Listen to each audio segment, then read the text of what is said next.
আসসালামু আলাইকুম everyone, welcome back to my channel Mukti's cooking world. আজকে আমি আপনাদেরকে তৈরি করে দেখাবো ক্যারামেল এগ পুডিং। চেষ্টা করেছি পুডিংয়ের A to Z সম্পূর্ণ ডিটেলস এবং টিপস সহকারে একটা পারফেক্ট রেসিপি আপনাদের সাথে শেয়ার করার জন্য। অনেকেরই কমপ্লেন থাকে ঠিকমতো ক্যারামেল পুডিং তৈরি করতে গেলে ক্যারামেলের কালারটাই আসে না, পুডিংটা নরম হয়ে যায়, পুডিংটা ঢালতে গেলে ভেঙে যায়, পুডিংয়ে ডিমের গন্ধ থাকে, কতটুক দুধের সাথে কয়টা ডিম ব্যবহার করতে হয় এটা জানি না। এই সব কিছু সমাধান সহ চেষ্টা করেছি একটা পারফেক্ট রেসিপি আপনাদের সাথে শেয়ার করতে। আশা করছি আপনাদের ভালো লাগবে। তো চলুন দেখে নেওয়া যাক। পুডিং তৈরি করার জন্য চুলায় আমি একটা হাঁড়ি বসিয়ে দিয়েছি। এবার এর মধ্যে আমি দিয়ে দিচ্ছি 1 কেজি পরিমাণ লিকুইড গরুর দুধ। এখন একটু মিশিয়ে নিচ্ছি এবং দুধ ফুটে ওঠা পর্যন্ত অপেক্ষা করছি।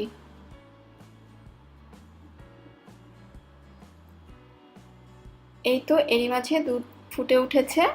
এখন এই দুধ আমি একটুখানি জাল করে ঘন করে নিব। আমি এখানে 1 কেজি দুধ ব্যবহার করেছি। এই দুধ আমি ঘন করে আধা কেজি করে নিব।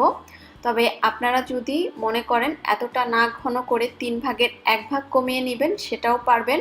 আবার যদি মনে করেন দুধ একেবারে ঘন না করে শুধুমাত্র বলক তুলে তারপরে পুডিং তৈরি করবেন সেটাও করতে পারবেন। সেক্ষেত্রে ডিমের পরিমাণ কম বেশি হবে, সেটা আমি যখন ডিম ব্যবহার করব তখন বলে দিব। তবে চেষ্টা করবেন দুধটাকে ঘন করে পুডিং তৈরি করতে, এতে করে পুডিংটা শুধুমাত্র দেখতেই সুন্দর হবে না, খেতেও অনেক বেশি টেস্টি হবে।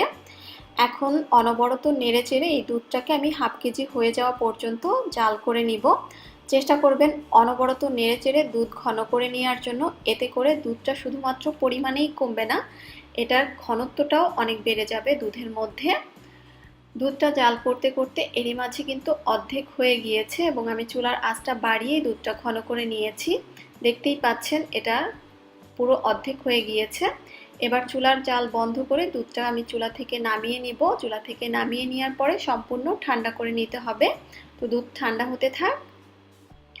এখন আমি ক্যারামেল তৈরি করে নিব। ক্যারামেল তৈরি করার জন্য চুলায় একটা হাঁড়ি বসিয়ে এর মধ্যে আমি 4 টেবিল চামচ পরিমাণ চিনি দিয়ে দিলাম। এখন এর মধ্যে আমি দিয়ে দিচ্ছি 2 টেবিল চামচ পরিমাণ পানি।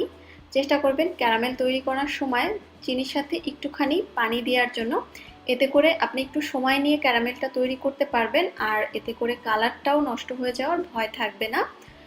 আস্তে আস্তে চিনিটা গলে দেখবেন প্রথমে শিরায় পরিণত হবে এবং তারপরে আস্তে আস্তে শিরাটা ঘন হবে এবং আস্তে আস্তে কালারটা আসতে শুরু করবে। যখন এরকম কালারটা আসতে শুরু করবে ওই পর্যায়ে আমি একটু নেড়ে দিচ্ছি, কারণ মাঝখানটায় কালার চলে এসেছে, সাইডগুলোতে কিন্তু কালার আসেনি। এভাবে একটু নেড়েচেড়ে মিশিয়ে দিলে সেক্ষেত্রে সব সাইডে সমানভাবে কালারটা আসতে পারে।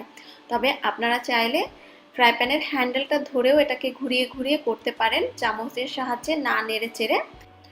যখন ক্যারামেলে এরকম একটা লাইট কালার চলে আসবে ওই পর্যায়ে চুলার জালটা সঙ্গে সঙ্গে বন্ধ করে দিবেন। আপনি যদি আপনার পছন্দ মতো কালার আসার পরে চুলার জালটা বন্ধ করে দেন সেক্ষেত্রে চুলার তাপ এবং আপনি যে হাঁড়িতে ক্যারামেলটা তৈরি করছেন সেই হাঁড়ির গরমেই কিন্তু ক্যারামেলটা পুড়ে যাবে।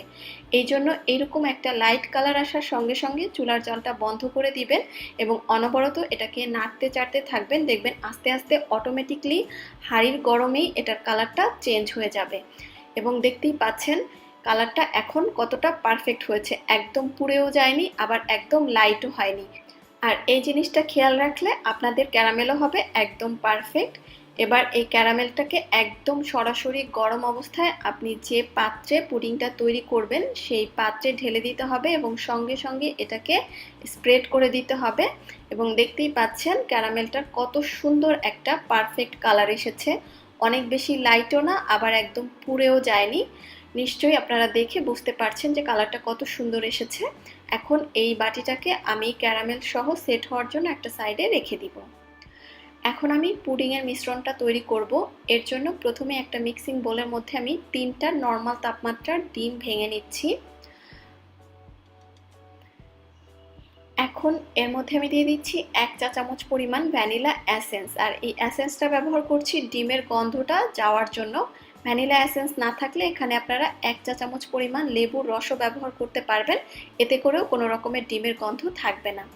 আমি এখানে হাফ কাপ পরিমাণ চিনি দিয়ে দিচ্ছি, তবে চিনিটা আপনারা আপনাদের টেস্ট অনুযায়ী বাড়িয়ে কমিয়ে নিতে পারবেন। ডিমের সাথে চিনিটা সম্পূর্ণভাবে গলে মিশে যাওয়া পর্যন্ত এভাবে একটুখানি বিট করে নিতে হবে। আমি এখানে 1 কেজি দুধ জাল করে ঘন করে আধা কেজি করে নিয়েছি, আর তার জন্য 3টা ডিমই যথেষ্ট পুডিংটা সেট হওয়ার জন্য। আপনি যদি 1 কেজি দুধ জাল করে 3 ভাগের 1 ভাগ কমিয়ে নেন, সেক্ষেত্রে আপনি এখানে 4টা ডিম ব্যবহার করবেন। আর যদি মনে করেন একদমই দুধ ঘন করবেন না, শুধুমাত্র ফুটিয়ে নেবেন, সেক্ষেত্রে 5টা থেকে 6টা পর্যন্ত ডিমও ব্যবহার করা লাগতে পারে যদি ডিমের সাইজ ছোট হয়। তো আমি ডিমের পরিমাণটা বলে দিলাম, কতটুকু দুধের জন্য কয়টা ডিম আপনার লাগবে, এটা মাথায় রেখে আপনি পুডিংটা সেট করলে পুডিংটা আর ভেঙে যাবে না। ডিম আর চিনি ভালোভাবে মিশিয়ে নেওয়ার পরে এবার আগে থেকে সেই ঘন করে জাল করে নেওয়া দুধ আমি এর মধ্যে দিয়ে দিচ্ছি, এবং দুধটা আমি সম্পূর্ণভাবে ঠান্ডা করে নিয়েছি। অবশ্যই ঠান্ডা দুধ ব্যবহার করবেন, না হলে আবার ডিমের মধ্যে দেওয়ার পরে এটা জমাট বেঁধে যাওয়ার একটা ভয় থাকে, তাই ঠান্ডা করে নিলে সবচাইতে রিস্ক ফ্রি থাকা যায়। এবার ডিম দুধ একসাথে একটু মিশিয়ে নিলেই কিন্তু পুডিংয়ের জন্য মিশ্রণটা একদম রেডি। তো আমার পুডিংয়ের মিশ্রণ একদম রেডি হয়ে গিয়েছে। এবার আমি এই বাটিটাকে সরিয়ে নিচ্ছি। আর এরই মাঝে আমার ক্যারামেলটাও একদম সেট হয়ে গিয়েছে, এবং দেখেন ক্যারামেলের কত সুন্দর একটা কালার এসেছে। ক্যারামেলটাও পারফেক্টলি সেট হয়ে গিয়েছে। এবার একটা ছাঁকনি এর উপরে আমি বসিয়ে নিচ্ছি, এবং এই স্টিলের ছাঁকনির উপরে আমি পুডিংয়ের মিশ্রণটা ঢেলে নিচ্ছি।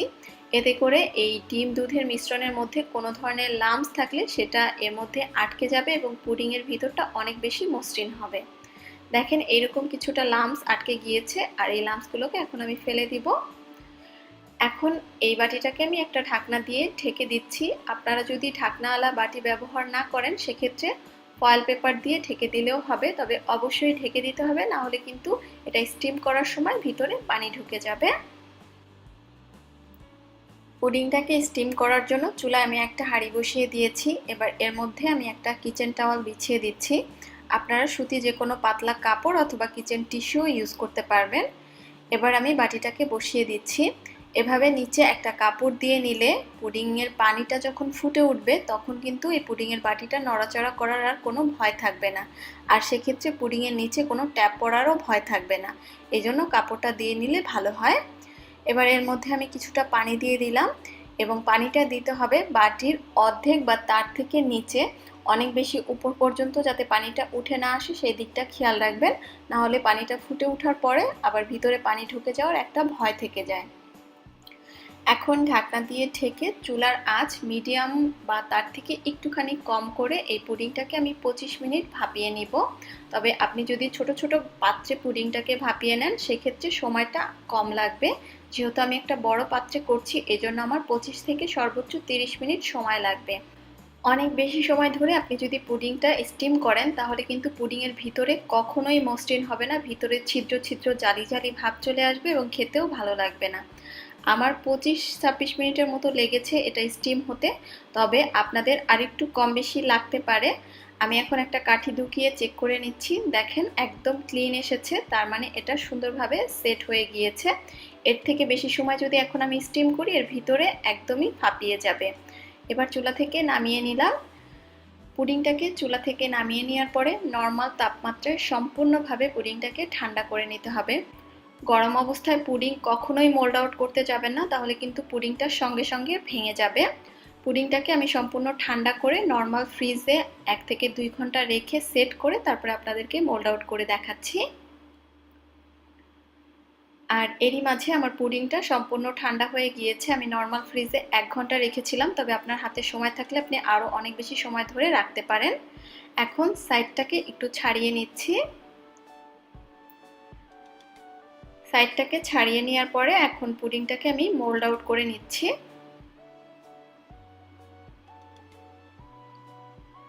আর এরই মাঝে তৈরি হয়ে গেল আমার ক্যারামেল এগ পুডিং। ক্যারামেলের কালারটা দেখে হয়তোবা বুঝতে পারছেন যে কালারটা কত সুন্দর এসেছে, এবং পুডিংয়ের ভিতরটা কতটা সুন্দর হয়েছে সেটাও আমি আপনাদেরকে এখন কেটে দেখাবো। পুডিংয়ের সাইডে যে একটুখানি ছিদ্র ছিদ্র ভাব দেখছেন, এটা কিন্তু বড় পাত্রে তৈরি করেছি বলে সাইডটা আগে হয়ে যায়, এই জন্য এসেছে। ভিতরটা কিন্তু একদমই মসৃণ হয়েছে। দেখতেই পাচ্ছেন ভিতরটা ঠিক কতটা মসৃণ হয়েছে এবং পারফেক্ট হয়েছে। কোনো ধরনের জালি জালি ছিদ্র ছিদ্র ভাব নেই, একদম ক্রিমি এবং মসৃণ একটা পুডিং একেবারে রেডি। আপনাদের সাথে আমি আজকে যে টিপসগুলো শেয়ার করেছি এই সবগুলো টিপস ফলো করে আপনারা যদি ঘরে পুডিং তৈরি করেন আপনাদের পুডিংটাও হবে অনেক বেশি পারফেক্ট এবং মসৃণ। আশা করছি আপনাদের কাছে আমার আজকের এই ক্যারামেল এগ পুডিংয়ের রেসিপিটা ভালো লেগেছে। ভালো লাগলে ভিডিওটাতে একটা লাইক দিবেন এবং চ্যানেলটি সাবস্ক্রাইব করে পাশেই থাকবেন।